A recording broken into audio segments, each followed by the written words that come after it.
Doug Jones this morning is not the U.S. Senator-elect from Alabama without black people. Last night, he narrowly defeated Roy Moore in that particular race. Show the numbers, please. 49.9% for Doug Jones, 48.4% Roy Moore. If you look at the numbers, folks, simple as day, African Americans made the difference in the black belt. Massive turnout all across that particular state, especially in those places with high black turnout. They defeated voter suppression. They defeated efforts by Republicans to keep them from voting. This is Doug Jones last night.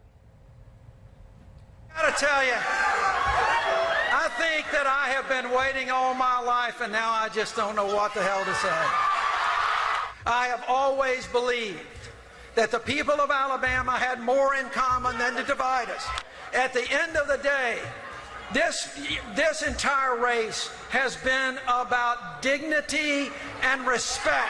Alabama has been at a crossroads. We have been at crossroads in the past, and unfortunately, we have usually taken the wrong fork. Tonight, ladies and gentlemen, you took the right road. Everything Doug Jones said did not happen without African Americans. Black women, 98% of them voted for Doug Jones. 92% of black men voted for Doug Jones over Roy Moore. How did white voters do? Of course, they went for Roy Moore. Uneducated white men and women, more than 80% voted for Roy Moore. 60% of educated white voters, those with college degrees, voted for Roy Moore. That's how the alleged pedophile actually was able to keep this race close. But again, it boiled down to massive African-American turnout. Let's go to our guests right now. We have several guests ready to talk to. Latasha Brown with Black Voters Matter Fund. Also, State Senator Hank Sanders also joins us. Latasha, first off with you. Early on, and of course late in this race, many African Americans were saying Doug Jones and his white campaign advisors did not understand how to reach African Americans. They were only talking about, of course, his prosecution of the Klansman who blew up 16th Street Baptist Church. This was personal to black people. This is where black people funded their own efforts. This is where they beat the ground, beat the bushes to get folks out. Your assessment? Well, that's exactly what happened, Roland. Thank you. I think essentially what happened is black people, and particularly when you look at the history of black voters in the black belt, in spite of voter suppression, there has been turnout. Black people know how to do the work. People didn't depend on the campaign. Folks literally did work. They organized what resources they had. I'm glad that you have Senator Sanders on the phone as well, because there were many people and layered approaches of political organizations, long-standing black leadership, political organizations. There were young people. There was this layered approach that I think made a difference, that sometimes that gets missing in the narrative. You know, that people within these areas, I think there's a couple of things. I think, one, there was a layered approach where there were efforts of black folks coordinating and layering to make sure we got the vote out. Secondly, I think it's really important. It highlights why, if you have a Southern strategy, you cannot marginalize how important the rural black vote is.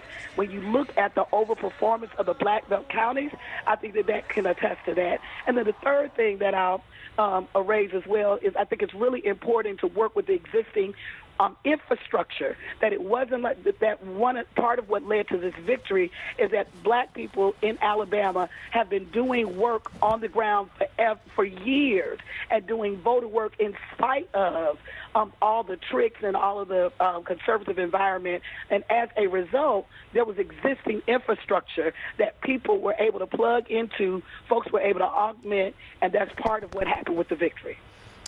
Senator Hank Sanders, I'm going to go to you. Latasha made the point that you had different groups. The point I'm also making is that every vote mattered. So whether or not it was NAACP, whether it was black churches, whether it was black millennials, you had a variety of entities who did their part to ensure this turnout. First, looks like we lost him there. And so, Latasha, I'm going to go back to you before I go also to my other guests. Again, when you begin to break these numbers down further, when you see how black women turned out, if the Democratic Party now doesn't understand that black women are the backbone of the party, they will never understand it.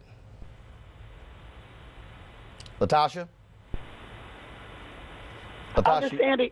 Go ahead. Yeah, I can hear you now. Go ahead.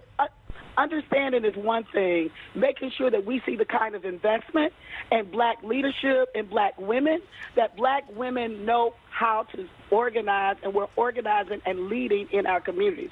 So I think it's really important for the Democratic Party, because and I think we would hear this a lot. What I would hear prior to this election is, what are white voters going to do? It seemed like there was a shift around what are white voters going to do. But as we know, in this election, it was the black base. You don't abandon your base.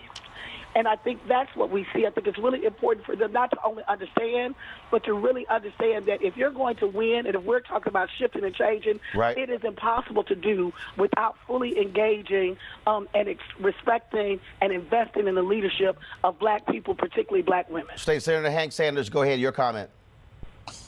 Well, first, I want to say that this race was not only uphill, it was up mountain.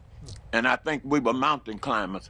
That is why we won. Second, 95% of the resources of the campaign went on TV and basically in the white community.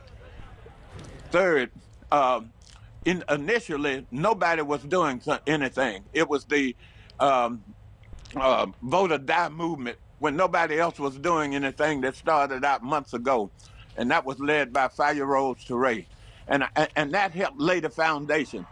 Down the stretch, a lot of folks came in, and that was very helpful, because it does take every organization, it takes every group. But part of the problem is we don't start early enough. We start too late. Right. And fourth, I'm afraid that they will come out of this and take the wrong lesson. And normally what happens is that when a white candidate wins, it's their brilliant strategy. When they lose, it was the black vote didn't come out. So, well, actually, Hank, we're doing our part to make sure that narrative doesn't get set. Scott Douglas, Executive Director of Greater Birmingham Ministries. Scott, again, when you look at what took place in this election, you saw black folks, Gen X, Gen Y, millennials, you saw baby boomers, you saw civil rights veterans, you saw the church, you saw civil rights organizations, you saw African Americans make it clear Roy Moore does not represent them and should not be in the United States Senate. Yes, we did, and Senator Sanders is exactly correct. None of that was automatic, and all of that is not due to the Doug Jones campaign. There was a lot of work done on the ground by trusted folks on the ground, not just churches, but community organizations, not just community organizations, but fraternities and sororities. And, one of the biggest events we have here in Alabama is the Magic City Classic, 100,000 people. We even worked 5-year-old Teray and the vote or die movement even worked that parade. No event was turned away to attract the black voters to the point that we have to show up and show out. All three of you hold on. Greg Carr is chair of the Department of Afro-American Studies at Howard University. Rena Shabarar, Republican political strategist and consultant. Spencer Overton, president of the Joint Center for Political and Economic Studies. Spencer, I'm going to go to you first. You wrote a book dealing with the whole issue of voter suppression and what's going on here. Republicans tried everything to keep black folks from voting, shutting down driver's license offices in largely black counties. Black folks said, you keep putting up obstacles, we're going to jump over them. Yeah, that's absolutely right. And as you mentioned, they have a photo ID requirement, then they shut down the places you can go to get an ID. So there's the suppression on one side. On the other side, you see this massive grassroots movement, right? And this is a lesson, a national lesson, right? This is not just an Alabama question. This is about are black voters across the country going to get the respect that they deserve? Rena, if you look at the numbers here, if you take again what happened here in terms of those educated areas where Roy Moore got significant less support than Donald Trump did, if you're Republican Party nationally, you might want to be concerned that what they call the Obama coalition has actually reemerged, where you have young folks who are turning out, educated white voters, massive black turnout, then of course also Latino turnout. Well, the coalition succeeded, didn't they? They're reemerging and they're succeeding, and so the Republican National Committee needs to be scared about this. I submit to you this is a one-off, similar to Donald Trump. Roy Moore has a following that's been a very loyal following for a long time. This was going to be hard to overcome, but I think the allegations that followed him, and I think the fact that the comments that he's made in recent weeks, particularly about amendments after the 10th not being necessary, I think that's what stuck in the mind of so many voters to push that turnout. And so this was a unique special election. I like that our people of color, black voters especially, pushed back against that media narrative and turned out. 27% of the population in Alabama is African American, according to the 2016 census. But look at the numbers. Exit polls say that 28 to 30% came out. I think Moore was divisive. He makes it hard to call yourself a Republican nationally when the party owns that. And I just look forward to people like him remaining out of office. Greg Carr, 29% of the electorate in Alabama in 2008, African American, 28% in 2012, 30% last night. Black folks exceeded last night, even when Obama was on the ballot in 2008, 2012. And that's an important thing. And before we do anything else, though, Roland, this is why TV1 matters. Make no mistake about it.